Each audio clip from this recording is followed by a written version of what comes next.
11 मे, आता गेलेल्या मे महिन्यात लग्न झालं. मग लग्न होतं हिचं काय तोंड शिवलं होतं का वडिलांना भावाला म्हणाला की मला हा नवरा पसंत नाही, मी लग्न करणार नाही. पण तिला हा नवरा पसंत नव्हता आणि तिला त्याच्यासोबत संसार करायचा नव्हता.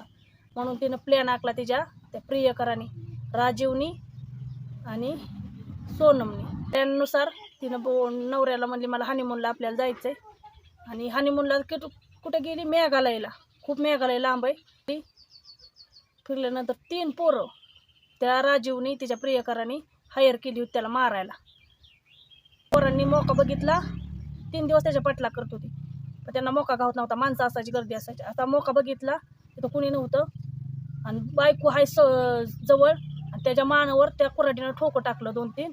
त्याचा तिथं जीव गेला आणि त्याला त्या दरीतवरनं त्याच्या गळ्यातली साखळी आणि अंगठ्या काढून त्या सोनमनी बायकोनं घेतल्या बघा आणि त्याला ढकलून दरीत दिला.